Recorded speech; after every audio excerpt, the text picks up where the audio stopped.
break after what's been a tough few weeks? It's been very beneficial.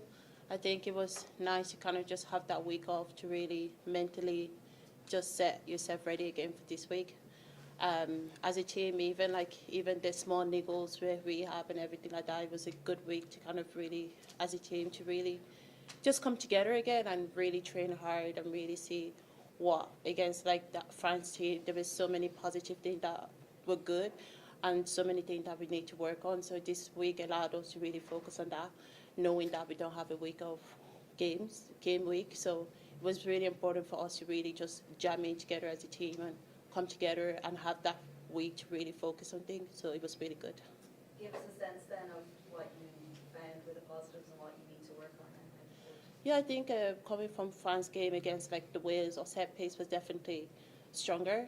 Something that we worked on really hard after Wales, and that was really something that we looked on. And even though it was positive and everything, but we wanted to be even more positive. Like we wanted to be 100%. That is like a set piece is something that we can use as a weapon against other teams. So it was really good to kind of work on even more on those positive aspects, and also look at what we need to work on overall in our game. So it was really important for us to kind of just sit down and have that week to do video analysis and also go outside on the pitch and really hit everything, hit hard and set yourself mentally for Italy this week. And is there a sense that things are edging forward slowly each session, each game week? Yeah, like we said in the last couple of weeks, like we're on a journey, and each day we're kind of adding to that process. So each day our focus mainly is to work on like the small improvements and take what positives we can from the previous week, but also look at what we can improve on, and they are like the 1%ers, and basically just add them all up and slowly progress each day. So like our focus today is to be going into a meeting after this and then bring that alive on the pitch in training, so that each training session and each day is beneficial and ultimately will add up to a good performance this weekend. Is there a bit of frustration that you are having to take things so slowly, that you know you're on a journey and you're not getting there as quickly as you might like as a professional athlete to try and win games? I think that is part of the journey. I think we can, we had to take small steps to really reach our goals. And as a team and also like management and everything, we understand where we are. And every week we just try to get better. That's really the goal, just get better each week and see something positive from that week and just kind of move on. Like it's gonna come. Like I think that we have a good pack, we have a good team. So like losing is a good thing, that at least we know what we need to work on. So sometimes you have to lose to get better. So I think we have that mentality that, yeah, we're not winning our game, but we're taking so much out of it. Is there a danger that a few heavy defeats might have a negative impact, particularly on some younger players? I don't really see it like that. I think it's a learning progress.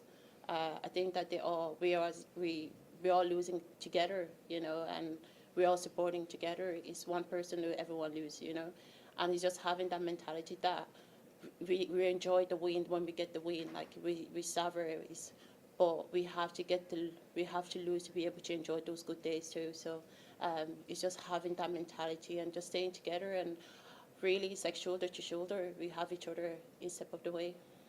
Great stuff. Thanks, guys. Thank you. Anna, we were speaking to Niamh there a few minutes ago, and she was saying the difference between the Wales game and the France game. In Wales, it was systems weren't working, and in the France game, it was a lot of individual errors. Yeah.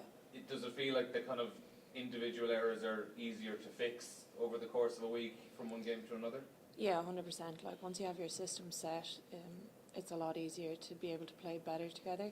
Individual errors, us as collective, we need to own up to those errors and fix them ourselves, and that's what we have done.